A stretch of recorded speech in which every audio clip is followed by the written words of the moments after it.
Greetings and salutations, creature lovers. This is Mr. Venom, welcoming you to episode 27 of No More Room in Hell Presents Creature Comforts. Before I introduce our movie for the episode, let's go ahead and bring my cohorts in here. First and foremost, coming to us from the Horror Countdown podcast and Fresh Cuts, it is Mr. Don Anelli. How you doing, Don?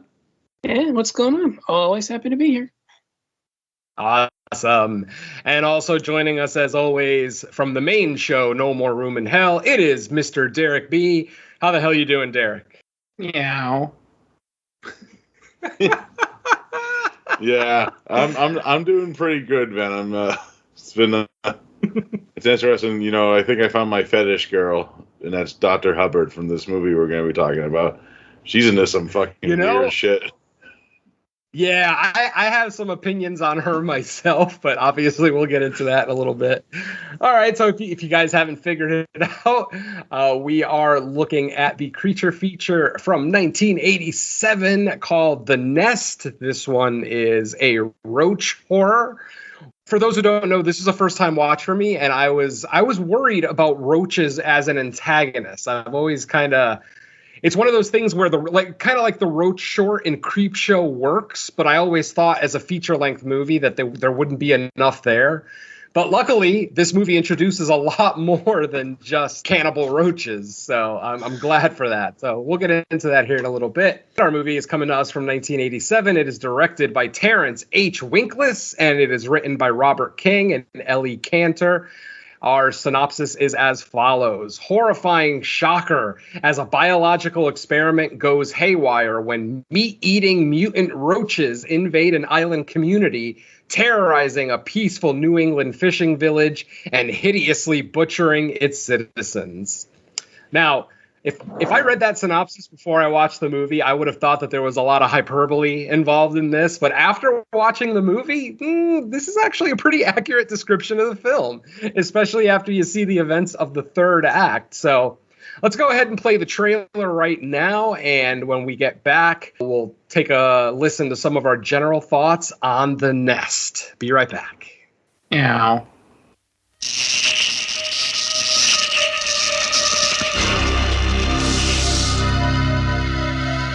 They've defied evolution for 300 million years. But now, they're changing.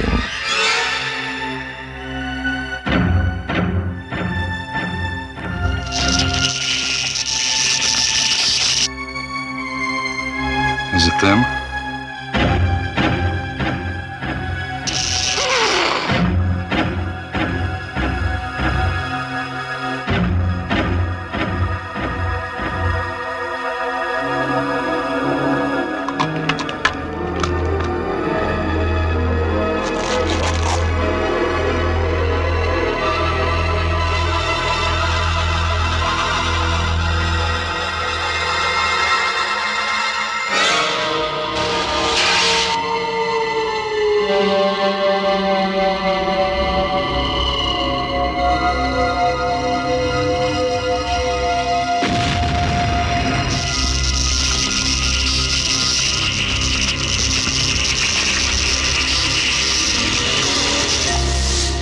Nest.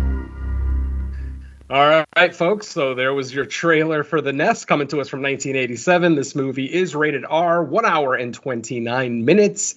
And let's go ahead and start getting into some of our general thoughts. So let's go ahead and bring in the guy who picked this movie for this episode, Mr. Derek B. Derek, why don't you go ahead and tell us why you picked this one and go over some of your general thoughts on the movie as well. Well, The Nest is a kind of an interesting one because it's actually, the way I actually heard about it was because it was one of like the first of the Scream Factory line that was released. It was one of their first actual like Blu-ray releases that they put out, and you know, like if you look at the cover art of The Nest, you're just like, okay, killer cockroaches, I'm in. You know, we kind of get that in this, kind of, but not like that size, but they're like different. We'll get into that in a little bit. And then when I watched it, I'm like, yeah, it's fucking cockroaches that are basically the fucking thing because they get trained. Yeah. You know, that aspect of it's kind of cool where, you know, they actually could mutate into like things that they eaten before, which is kind of cool in that aspect. Mm-hmm. And there's some ooey gooey effects in this. Not, you know, not as much as say like other Corman movies, but you know, there's some effective like jumps, like old like 50s style like the dissolves and stuff like that I kind of like. And you know, kind of like slow burn tension with the kills. I kind of dug about it when I first saw it, and I rewatched. You know, all that stuff held up. You know, it's a little hokey and like, you know, you get to see the film's budget and its restraints. You know. We can talk about that guy's sweater in a few minutes, but the mayor sweater cracked me up on this watch because I just realized it was like the same as Mrs. Voorhees, like dying laughing. There's always things that you go back on rewatches and discover and crack up. You know, and yeah, it was like the cast, like we got Robert Lanza as the mayor. You know, we talked about him on Empire of the Ants. That was pretty fucking cool. Another creature feature that he's in. This actually has Lisa Langlois, who was in Deadly Eyes, which is a killer rat movie that I pretty much love. And the Dr. Hubbard actress, Therese, or something, I can't pronounce her last name for the hell of me. But yeah, she was in The Terror Within, another Roger Corman production, which I'm actually a big fan of. So that's kind of cool that it's connecting like all these other creature features for me in that aspect. But yeah, it's a slow burn, like basic. It's kind of basic in its story, but it kind of does it like well enough to keep the story going. You know, there's like the characters that they set, like the exterminator. That guy is like, he could be in like, I can picture like a 50s version with like Dick Miller playing that guy for some weird reason. You know, but overall, The Nest, highly recommend. I dig it a lot. All right, Don, why don't you come on in here and tell us a few of your general thoughts on The Nest? Yeah, I'd seen this one a while back. I always tended to, especially when I was growing up, I always tended to get this one confused with another 1980s movie called The Nesting, which is more of a straightforward haunted house movie. I haven't seen that one in years, so I don't remember it. Yeah, I saw Nest about 5 or 6 years ago. It was something that we were actually thinking about doing on Horror Mafia. We were doing it was one of our fail things. We were doing a thing on 80s animal attack movies. We wanted to do this. If I remember the plans right, it was The Nest, Wild Beasts, Roar. Double feature. God, what was the fourth one? Or maybe it was Razorback. Maybe that was the fourth one. Yeah, that sounds about right. Yeah, because I'm trying to think back, because I think it was like this selection of like 80s animal attack or nature run amok things. Because it was like one area where I think it was either Bill or Tanya were talking about it, and it was something like a genre that they wanted to explore, and we started like looking through them, and then it just kind of came to pass, and we never finished the thing. So things happened. Yeah, things happened, but I had already watched the movie for this one, so yeah, I'd seen it before. And like I said, funnily enough, I'd always gotten this one confused with The Nesting, where I had seen The Nesting before, but thought I had seen a film called The Nest. So then when they brought the nest up, I was like, oh yeah, I've already seen that. It was kind of slow going and it wasn't really all that important. And then when I finally figured out it was the Killer Cockroach movie, it was like, oh wow, yeah, I had a fun time with it, and I still do. Yeah, I enjoy it. There's a fun little bit there with new guy arriving in town trying to get caught up with all the other shenanigans in the town, the series of attacks that kind of point to this mysterious corporation that's doing shady things on the island that nobody can get past the red tape and try to bring them to justice, but because they're funding the town, everybody's able to look the other way, and the attacks continue, and then everybody realizes, oh my god, it's these genetically altered roaches, and it's a lot more fun than you think it would be. I enjoy the attacks. I think they're pretty well handled, especially the final half. I think they're really fun. Yeah. Yeah, the diner sequence, the big attack. The diner sequence is awesome. I love that. Yeah, that's one of my highlights. I loved it when I first saw it. That was fun. Yeah, it does feel a little hokey. It does have a lot of familiarity tropes. I mean, if you take the gore out of this, you can probably play this as like a 1950s creature feature. One of those killer bug movies run amok kind of a things. So it feels, especially in its structure, it feels very old school and antiquated. It doesn't feel like it's an 80s movie, other than like the characters and like the dress, like the settings and the dresses, and I mean, obviously the gore, but I mean, yeah, it feels like it feels like an older movie than it actually is, which I enjoy, because I mean, I'm a huge fan of the 50s creature features. So yeah. It was always one that was going to work pretty well for me. So yeah, it's got some issues, but I don't have too many. I don't think there are that many, or they're not that detrimental if they are. Pretty fun time, and yeah, so it doesn't quite fall into the realm of hidden gem, but it's one of those that's kind of like just barely on like the periphery of once you get past like the big the big cuts, then it's like one of those that's like, oh yeah, this one's pretty fun if you can get into it, and then you like the style and what like the kind of film that it is, you can get into it. So yeah, I've always kind of I've always thought of it like that. So yeah, it's a pretty fun time, and I definitely enjoyed it. Yeah. Now, for me, this was actually a first time watch. This is a movie that I've seen the poster.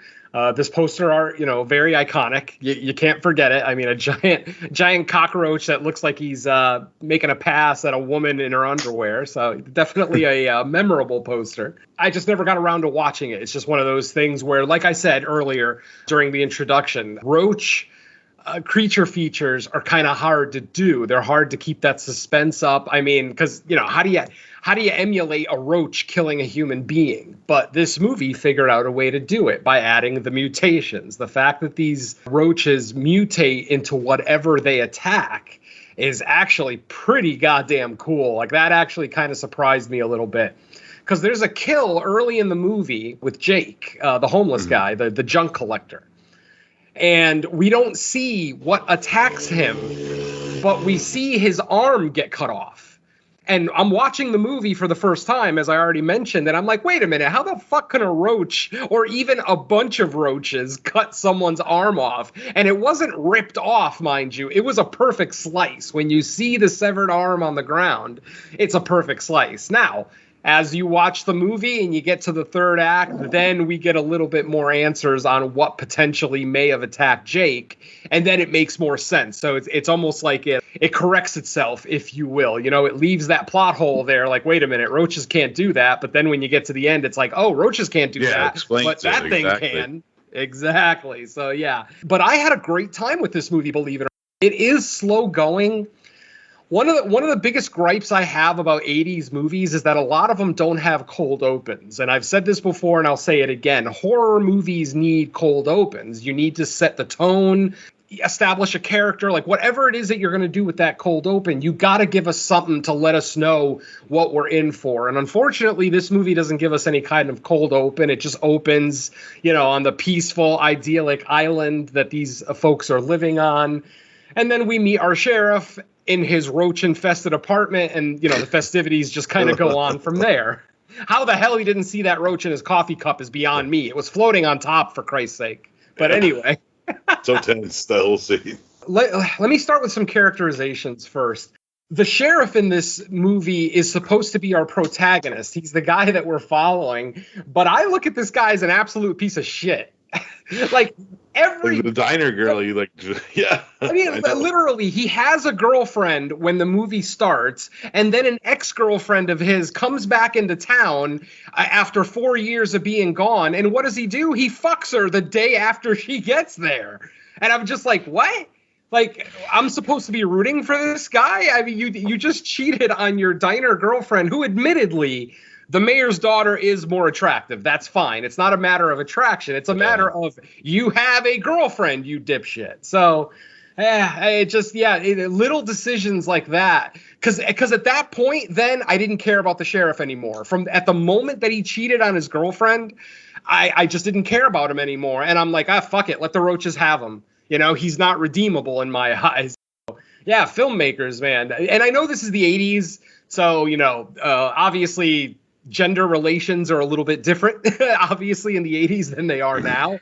You're not going to see too many womanizing characters like this in a modern movie that are supposed to be the protagonist. You're just not going to see that much. But if you can get by that, and the fact that every woman in this town is hitting on this sheriff, like the blonde girl at the super girl.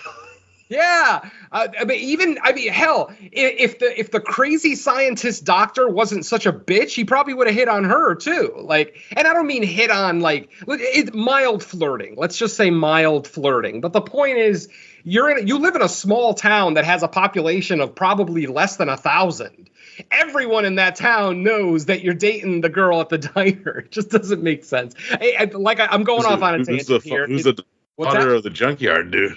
Yeah, she's also exactly. the daughter of the junkyard. Yeah, it's Jake's daughter, exactly. So this is a weird protagonist, that's all. But once you get past all that and you actually start to get into the roach action, which doesn't happen for 45 goddamn minutes. I'm sorry, my friend. Yes, there is a kill early in the film. Like I said, Jake's death is at the end of the first act, beginning of the second act. Mm. But it's off screen. Like I said, all we see is the severed arm land on the ground. The first on-screen attack isn't until 45 minutes, literally, and it's what's his face, Church, the guy in the dumpster at the diner, the cook at the diner. Literally, that kill is 45 minutes into the movie, and that's the first on-screen kill. This movie is 90 minutes exactly. In fact, it's a little under. It's about an hour 27, hour 28. It should not take 45 minutes to get to our first on-screen kill, especially when your antagonist is just a bunch of roaches. Well, you do have the attack on the dog, which kind of gets him there. I mean, it's an off-screen one. Again, off-screen, yeah. Yeah, it's not like a complete thing. So I mean, there is something happening, but yeah, I do agree. I do think that it does, especially what you were saying, if you have the cold open, you figure that's a 5 to 10 minute sequence. So 5 to 10 minutes, you're starting from 5 minutes and going to about half an hour, 30, 40 minutes. That's an agreeable amount of time. That's 35 minutes. And, you shrink it down to 20, 30 if you take the 10-minute cold open. But to go from 0 to 40, that's kind of all right, let's just get this moving kind of a thing. Yeah, exactly. The only thing I could say about that is I do have that scene with the cat, too, in the middle of that. That kind of makes up because that scene's just fucking hard to watch. I'm like, what the fuck? Is that real?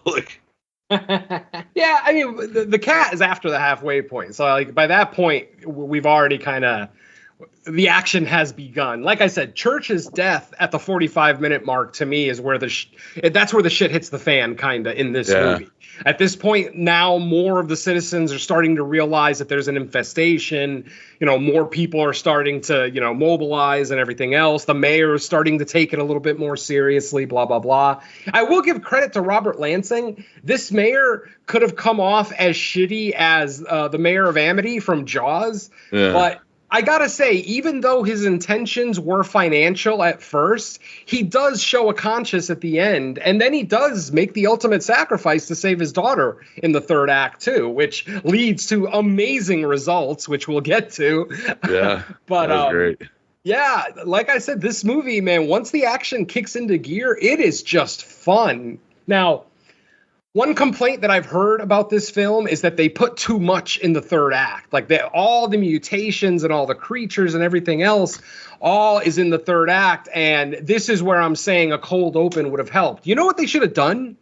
They should have made Jake's death the cold open. The junkyard guy, make Jake's death the cold open. And then when you start the movie, say like 2 days earlier or 3 days earlier, something like that, just to let us know that this is kind of what we're up against, what we're going to be getting to. We're going to be getting the people getting limbs and heads severed off their bodies. You know what I mean? So it just would have made that opening 40 to 45 minutes a little bit more tolerable. And then you could just give us, once we actually get to the real time of Jake's death, you give us a shortened version, you know, not the full version we get in the cold open. Yeah, they should have did like the missing kids as the cold open, because there was 2 people missing already. Yeah, that's true too. Yeah, exactly. I mean, who knows? Maybe they did, and maybe those scenes just ended up on the cutting room floor. I don't know. Because it would probably be like the same, like, that would be like the opening of Piranha pretty much, too, you know? To an extent, absolutely. Yeah, definitely. So, to keep going with the characterizations, you know, you've got Elizabeth, who's, you know, been gone for 4 years. She is the daughter of the mayor, Elias, of course, like I said, played by Robert Lansing, potentially the only good actor in this whole movie. Not to say that everyone is awful, but no one is good other than Robert Lansing. Like, he's the only one who's believable in his character. Like, the doctor, Dr. Hubbard, man, she is so fucking hammy. Like, just way too hammy for her own good. Attractive as hell, but hammy as fuck. Just goddamn. And then, you know, everybody else in the movie, you've got all the comic relief with Homer and Jake and Church. Like, these are all comic relief characters. Homer, who I actually liked, because even though he is the comic relief, he's not a giant goofball. Like, he actually has intelligence. He knows a lot about insects. I mean, you know, he's, as he says, he's not an exterminator. He's a pest control expert. And I like his reasoning for saying that. Basically, in the movie, somebody calls him an exterminator, and he goes, listen, I'm not an exterminator. You can't exterminate a species that was here 25 million years before humans. And they're going to be here long after we're gone. So I'm not an exterminator. I am a pest control expert. I like that. I thought that was cool. I did. I like it too. But yeah, Homer, I liked him a lot. Like I said, he's not a goofball. Even though he comes off as kind of hokey country, he's intelligent. He has smarts. I mean, and he's even a nice guy. Like, at one point, the sheriff asks him to come spray his house, but he's already booked to do the diner and some other stuff. So he literally gives the sheriff free insecticide, literally gives him like one of those pump action things, those old timey. And the sheriff looks at him all dickish, like, yeah. Exactly. I'm thinking to myself, dude, what exterminator would do that for you? Give you free insecticide because he can't get to your house right away. You should be thanking him. And granted, it's a small town in 1987, and it's the sheriff who's being denied service, so maybe, you know, he's a little entitled and thinks that Homer will drop everything for him. But yeah, Homer is actually a great character, potentially my favorite character in this movie. I loved him. I thought he was great. The weird thing is they try to make this movie the weird thing about this movie is they make it look like it could pretend to be like it's New England. It's great. Yeah, they even call it New England, even though they don't tell us what town. Like, the town has a fake name on the map, and I already forgot it. I should have written it down when I was taking notes, but it's almost like it's an emulation of, like, Long Island in New York or something, which, yeah. I mean, you know, New York has plenty of roaches, so it would make sense that this could be Long Island. The movie is a fun movie. It has its imperfections, it has its problems, but overall, if you can get through the first half of the movie, because at least there's no insipid characters here. Like I've stressed this many times in reviews over the years, that if you fill a movie with just a bunch of shitty people, I don't care that much. I don't care whether they live or die. So the stakes have been lowered. You know, I almost don't care. This movie, actually, for the most part, everyone in this town is fairly likable. It's really just Dr. Hubbard who's kind of the bitch of the film. Like, even the mayor, who made the initial mistake of letting this company Intech do experiments on the island, he still recognizes his error and tries to make up for it at the end of the movie. So ultimately, most of the people here are fairly likable. Jenny, Mrs. Perkins, big fat Mrs. Pennington, who dies eating pancakes. They were on the floor. Oh, that was so gross. And that girl, God damn it, that girl Jenny, it's like, how can someone that hot be so dirty? She literally drops. It's so funny because this came out at the same time as fucking New Blood, Friday the 13th. Like, it was released the same day. Right, I heard that. Yeah, What's funny is I saw Friday the 13th on opening weekend, Friday the 13th Part 7. I had not heard about this movie. If I knew this movie was, maybe it just didn't play in my hometown because I'm from Connecticut.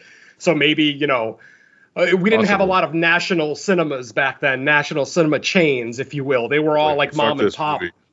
Exactly. So maybe they just passed on this movie because this is definitely something I would have seen in '87 had it been playing in theaters. Because in the late '80s, I was consuming every horror movie that was in theaters. I was going to see everything. That was pre-podcasting days.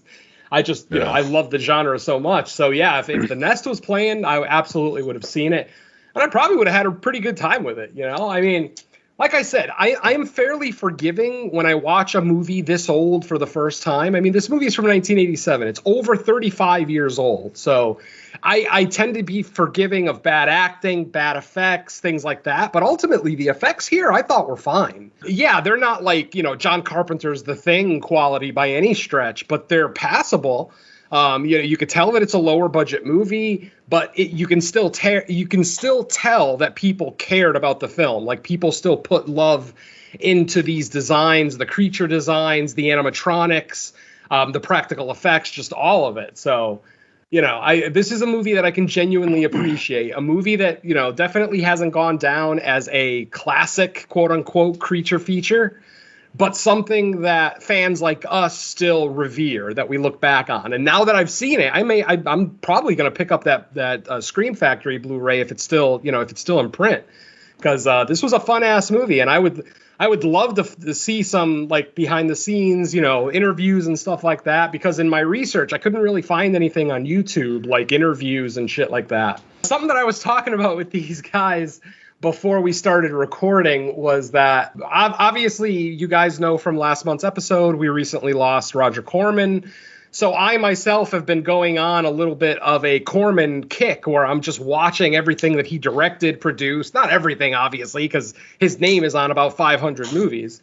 But Humanoids from the Deep specifically was one that I watched. And watching this one today, I noticed that there's 2 scenes in here that were literally lifted from Humanoids of the Deep, and I didn't understand why until I watched the closing credits and saw that the producer of this movie is, what was it, Julie Corman? Was that her name? Yeah, Roger's daughter, yeah. Yeah, Roger Corman's daughter, and then he is uncredited. He apparently he is an executive producer on this movie, but he's uncredited. I guess he wanted to give his daughter the spotlight. The fact that she lifted 2 scenes, not whole scenes, but just a couple of shots. Like, one very specific one is, I forget the name of the character, but basically a guy, I think it was Mr. Perkins, basically drives his truck off of a bridge because the roaches attack him while he's driving. Yeah, literally, the footage of the truck falling off the bridge is from Humanoids of the Deep. So not the first time it's been used either. I'm sure. It's not even the last in Corman's films. Watch this film called Raptor.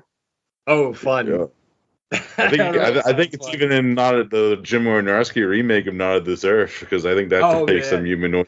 That's awesome. Yeah. So yeah, Humanoids from the Deep survives. Even if you've never seen it, you've probably seen scenes from it in other movies. So that's pretty awesome. Yeah, so let's start talking about some of these goddamn mutations. About an hour into the film, we learn that these roaches are able to mutate into whatever creature that they attack. And the first example of that we see is a cat. Basically, when Dr. Hubbard first arrives in the town, she wants to verify that the roaches that are attacking are the ones that she worked on, that she genetically enhanced. And they end up finding a stray cat. They take the cat, they use the cat as bait. A bunch of roaches show up, attack the cat, fucking destroy it. Like, by the way, I hated this scene. That cat scene was unnecessary. I'm sorry, my friends. Fucked. I don't need to see a bloody cat struggling for life in a glass box. That was completely and I understand it's the 80s. It's definitely more of a grindhouse period than what we're dealing with over the last 10, 20 years. So I understand why it's there, but goddamn, that pissed me off. Because that cat looks like it's genuinely distressed. Like PETA would have a field day if they saw this. Obviously, there's not much you can do, 30 whatever years later. So, but yeah, after this cat's attacked, they end up taking the cat's corpse that still has roaches on it, still eating the corpse, back to a laboratory. And in the laboratory, we see the cat actually turn into a cocoon. Like the roaches cocoon the cat. And when it hatches, it's a cat-roach hybrid. It basically looks like a skinned cat, but with the roach mandibles sticking out of its mouth. Those two has big the mandibles. antennae in the antennae. Oh, my God. Crazy. And by the way, well done. Like, again, for a lower-budget horror movie, these practical effects are actually, they're pretty gross. They're painful. They don't look bad at all, my friends. Yeah, I saw a lot of negative reviews for this movie online after I watched it. And I think younger horror movie watchers and podcasters maybe just don't appreciate what it took to make a movie back in the mid-'80s. I mean, like I said, you can't shoot a movie on an iPhone in the 80s. You had to get actual cameras and actual rolls of film and actual locations and all of this shit. So I applaud this production because they took this little idea and they turned it into a very watchable and fun movie. So just back to the mutations anyway. Sorry. I go off on tangents a lot. Roachmare.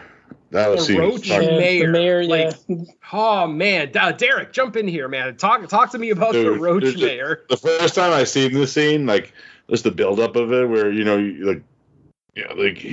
walks in the room and you're like, oh, he survived somehow. I'm like, what's going on?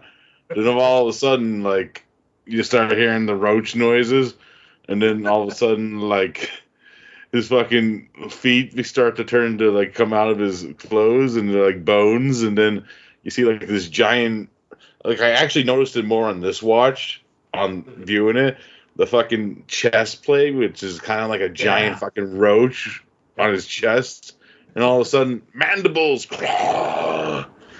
and gnarly. Oh, man, that was a great little scene. For those who don't know, basically the mayor sacrifices himself. He sees inside one of his rooms is filled with roaches. He's trying to protect his daughter, so he pushes his daughter away from the door, and then he himself jumps into the room filled with roaches and closes the door behind him to protect his daughter, which he does do. She is safe. But, man, when he comes out of that room, like, it's very obvious there's something wrong. Even though, he looks normal standing there. Yeah, he looks like 10 times sicker, too. Oh, definitely. And you could see some of the rips in the Pamela Voorhees sweater that he's wearing, too. You could see that he's been attacked, obviously. And like Derek said, the first time you see him, it's like, whoa, he survived that? What the hell? But when he walks into that room and he's just staring at his daughter, it's like, boy. Yeah. And this is after the cat scene, too. So we know that these roaches can mutate the creatures that they attack. So, yeah. But that was a pretty gnarly transformation because, like Derek said, it looks like the skeleton is trying to escape the body at first. It literally looks like the flesh is being torn open and the skeleton is like walking out of the outer shell. But then we see that it's got like the legs and arms of a cockroach, and it's got the mandibles and that crazy roach plate on its chest, and it's like, oh shit. Now, luckily, of course, our sheriff shows up just in time to watch Elizabeth blow her father's head off. By the way, that was fucking awesome. Oh, that was great, but I still got to knock her for shooting him in the shoulder and then in the belly first. It's like, are you joking? There's a giant human cockroach attacking you. You have a double barrel shotgun in your head, and you shoot it in the shoulder? To be fair, she's probably still shocked that her father has turned into Valid. I'll give you that. So she blows the first 2 shots, doesn't stop the creature, reloads the gun, and then she's able to blow her father's head off, or her father/roach's head off. So that was pretty gnarly. Obviously, as the movie goes along, we get more explanation from Dr. Hubbard. What we eventually find out is that they were trying to create a cannibal roach, a roach that would eat other roaches. And their theory was that within 1 generation, we would wipe roaches off the planet. If we introduce these roaches that eat other roaches, once they eat regular roaches, they're going to eat each other. And then there's going to be... There. Yeah, exactly. Mimic. Mimic. This movie's fucking Mimic before Mimic. It's awesome. It's the Mimic prequel. But yeah, so I mean, there's our explanation. Intech, which by the way, what a stupid fucking name for a company, Intech. I'm sure it's short for something else, intelligent technology or something stupid like that, but Intech is a ridiculous name. I fucking hate it. But anyway, there's your explanation on these roaches.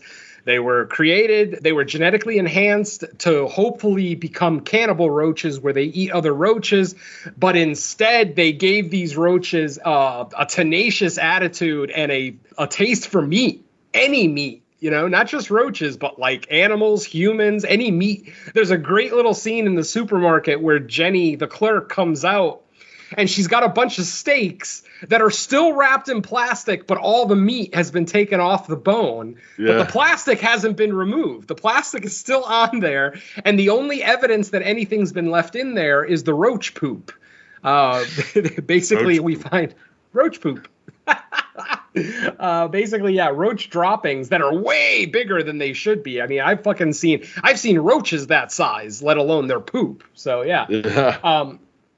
And then for those of you who have seen this movie, if you're wondering why these roaches don't look like the big brown roaches that most of us, well, I mean, people who have roaches in your house, it's usually the big brown roaches. Those are German roaches.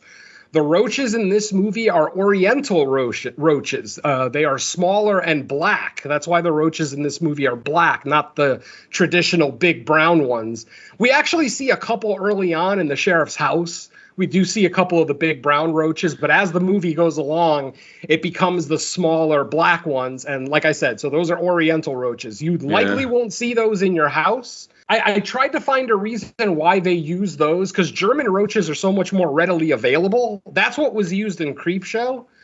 But for some reason, they went with the Oriental roaches here. I don't know. Maybe they're easier to work with. Maybe they're not as dangerous. Maybe they're not as dirty.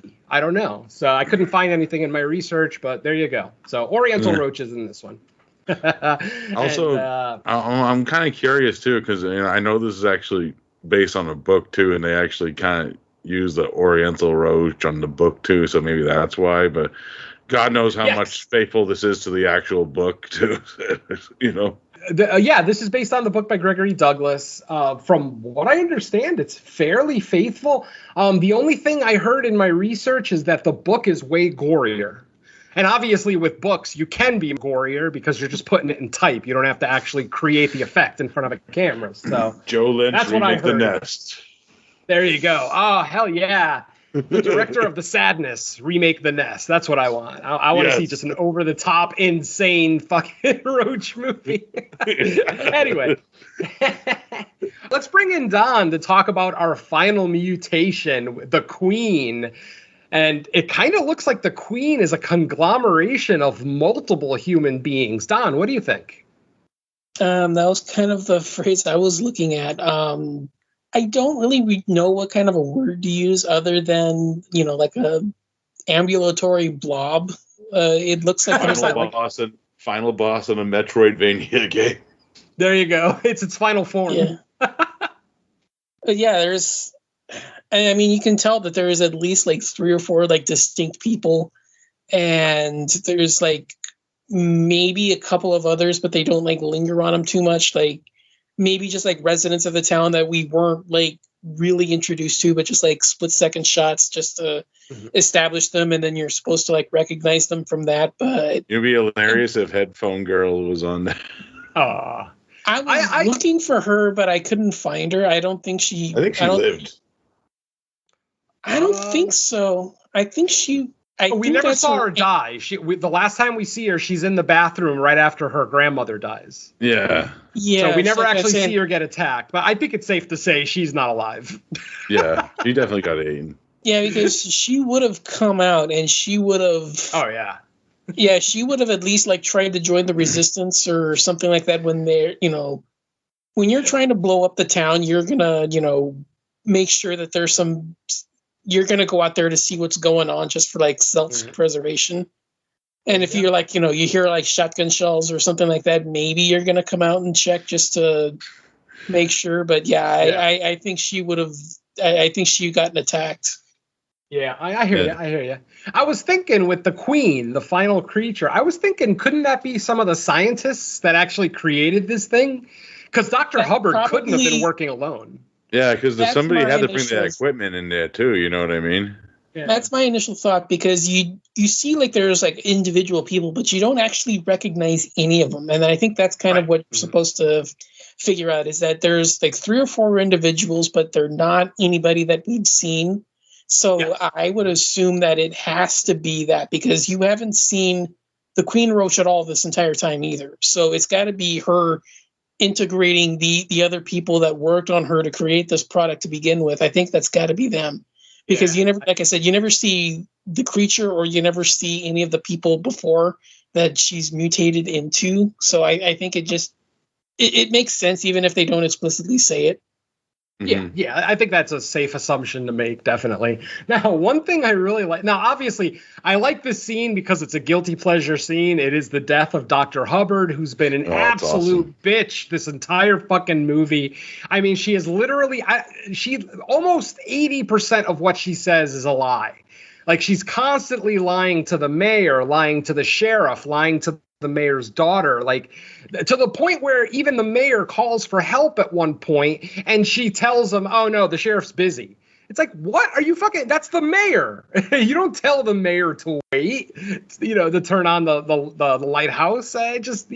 So this woman absolutely is our guilty pleasure kill of the movie. And man, does she get it good. First, she gets her arm ripped off, which is spectacular. And by the way, did you guys notice that after the queen ripped her arm off, the head on the right side smiled? It fucking smiled. Dude, I jumped off my couch when I saw that. I'm like, not only does this thing, have a tenacious attitude, it enjoys what it's doing. It fucking smiled after it ripped her arm off. I'm sorry, I thought that was spectacular. And then we see the mandibles on the middle head, the main, I guess we could call it the main head. We haven't really described it. As Don was saying, it basically looks like 3 or 4 human beings were kind of formed into like a color out of space, like blob of humanity. Yeah, you can tell there's at least 3 heads there. There might be a 4th one even. And then there's like multiple arms and legs and whatnot. So it's not quite as gnarly as what we saw at the end of Evil Dead Rise, but it's a pretty badass creature. After it rips off Dr. Hubbard's arm, it literally bites off her skull cap. Doesn't bite her head off, just the skull, like right at the forehead, the mandibles clamp on and bite her whole skull cap off, exposing her brain. They don't linger on that shot long enough. I would have loved to, because this is the piece of shit of the movie. Obviously, most of us kind of want to get that guilty pleasure sensation of watching her die painfully. And they do provide it to us. Like at first, I thought they were going to kill her off screen or give her some kind of quick, painless death, which would have pissed me off completely. But nope, the movie made me happy. It satisfied me with Dr. Hubbard's death. And then right after Dr. Hubbard's death, a bunch of explosives go off that the sheriff, Dr. Hubbard, and Elizabeth all set up in the cave. The cave system is basically a cave system underneath the Intech facility where they were doing the experiments. So this is how the roaches got out of the lab and into the major part of the town. Which was also the place where the sheriff and the mayor's daughter used to fuck. Yeah, there's that. I mean, they obviously were very together and probably pretty serious, because the sheriff seemed pretty upset. Like when she first landed, he didn't seem ultra, even though he was there to take her home, because I guess that's kind of his duty as the sheriff of the town. But he didn't look ultra happy to see her. He was happy to see how good she looked, obviously, but not ultra happy to see her because she kind of left, no note, no phone call, just disappeared after her mother's suicide. I don't know what that's like. I don't know what it's like to lose a loved one to suicide. So, I'm not necessarily giving Elizabeth any shit so much as I'm giving our sheriff shit for not understanding why she left and maybe giving her a little bit more of a hard time, but then fucking her 24 hours later when he's dating someone already. So, yeah, like I said, the sheriff, he's kind of a lost cause in my opinion, but, whatever. Blondes. Yeah, he definitely has a thing for cute, thin blondes. I will definitely give him that. And then, like I said, after the explosives go off, we see the entire cave system go up in flames. We see the sheriff and Elizabeth at the shore next to the water, just doing their end of the movie hug and kiss. The camera pans down to show one cockroach sitting on his shoe, just standing on his shoe. And folks, if you know anything about cockroaches, if you have one cockroach, you have 1,000. Because roaches do not travel by themselves. I assure you, they are a colonial creature. They have colonies, and anywhere that there's food for them, they will go. So yeah, the fact that even one roach is left alive, one of these mutated roaches, and this roach that survived is probably one of the newer ones that just hatched that's now immune to the poison. So yeah, I mean, that island is fucked. Ultimately, as far as the movie viewer goes, only 2 people survived this movie. 3. Elizabeth, Homer, and the sheriff. Literally, that's it. Everyone else is gone. So this island is fucked. I mean, they're just gonna, if even one roach is left alive, just get the fuck off the island. Leave it. Let the roaches have it. It is now Roach Island. It is yours. Enjoy. And that's pretty much how our movie ends. No post-credit scene.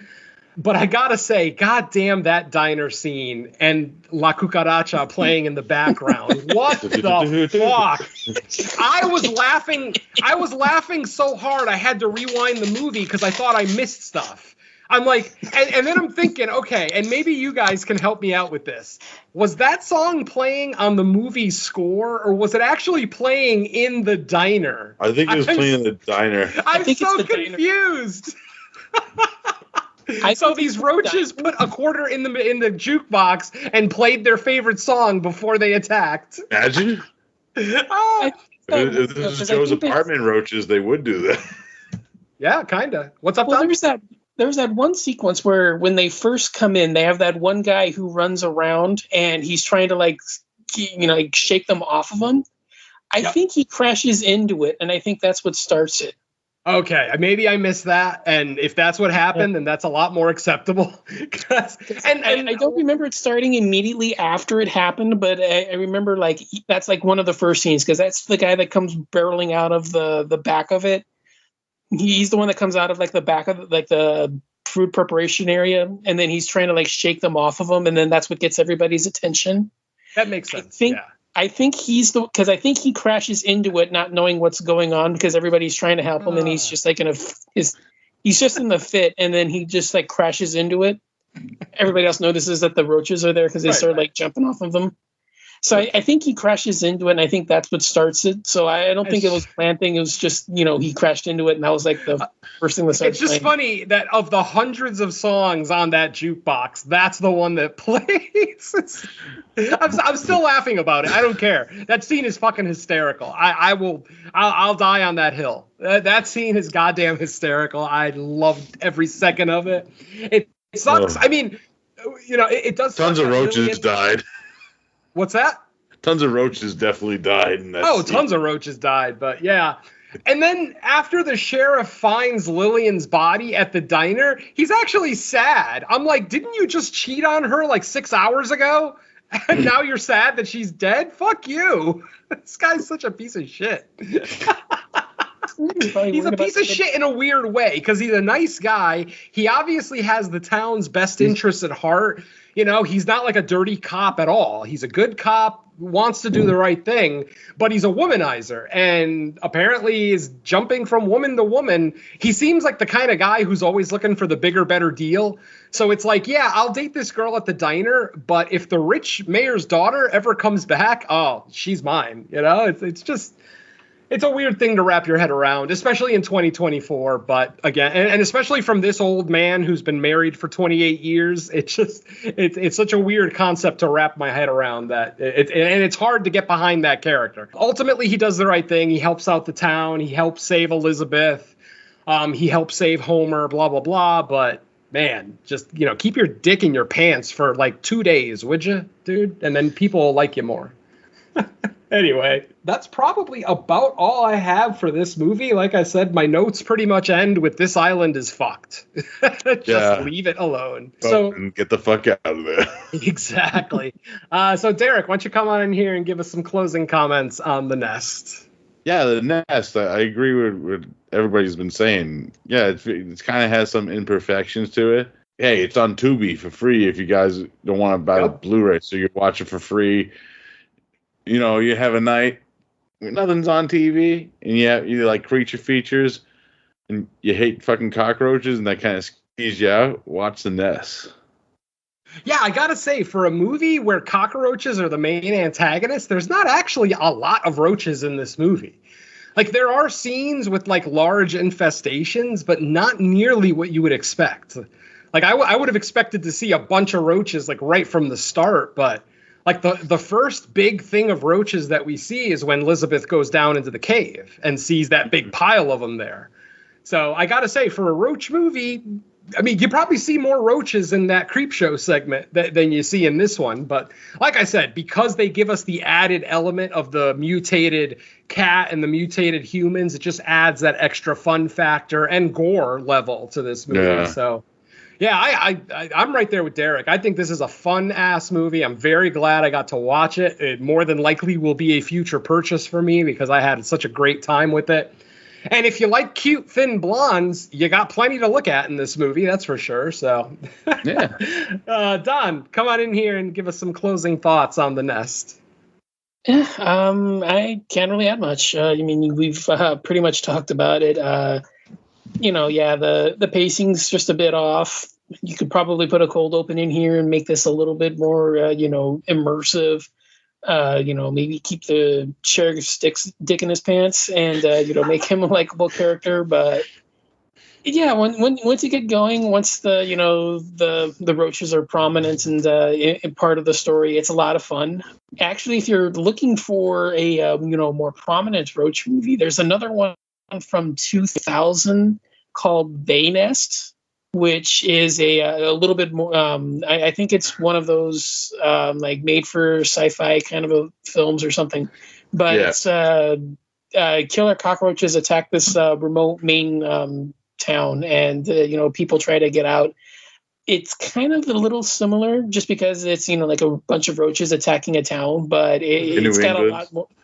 Yeah, I think it's set on land, so it's not like the island here. But yeah, it's a little bit more action packed. It has a little bit more roach action if you're looking for that, and I think they're pretty much part of the film from the very beginning. And it's got Dean Stockwell.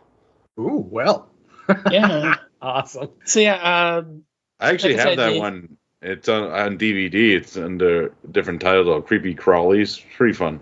Yeah, I think I knew it as Creepy Crawlies. That title sounds familiar to me. That does too, yeah. But yeah, like I said, if you're interested in other killer cockroach movies, that's another good one. Awesome. Well, listeners, that is it for episode 27. Thanks for joining us for our review of The Nest. Not sure what we're going to be doing next month. We have not even talked about it yet, so I'm sure we'll get together and decide on a film for next month. So, again, thank you all so much for joining us. This is Mr. Venom. On behalf of Derek B. and Don Anelli, thanking you all so much for joining us. And hopefully, you'll be able to join us next month for episode 28. So, say bye to the folks. Bye-bye. Meow. Later. Meow, meow. Poor cat. Prozac music. Every time I twist one up, you always seem to come right on by. Come right on by. Yeah. You ain't never got no money, but you always wanna get a free eye. Get a free eye. Yeah. So don't be fucking. The roaches out my ashtray. Roaches in my ashtray. Touch it. You take the roaches out my ashtray. Roaches in my ashtray. Love it. The roaches out my ashtray. Roaches in my ashtray. So don't be fucking. You take the roaches out my ashtray. Roaches in my ashtray. Nigga slid up in my car in the passenger seat. Talking my ears off, adjusting my beat. Stashed my heat up under my seat. Stepped out my ride, hollered at a few freaks. Take a couple flicks, Mac a bitch. Baby, what's your name? Fashion Nova, Fashion Fit. Dog, where the weed at? Ain't that a bitch? I'm jibbing right now. It's Thanksgiving right now. Showing baby how I'm living right now. Clear the crowd. Back to my car. No squares in my circle. Bodyguard hard. Could've sworn I left a blunt in my ashtray. Little homie slid up on me, put a fast play. But this the last play. Don't be fucking with my roaches in my ashtray. Hate to see you coming, love it when you walk away. Every time I twist one up, you always seem to come right on by.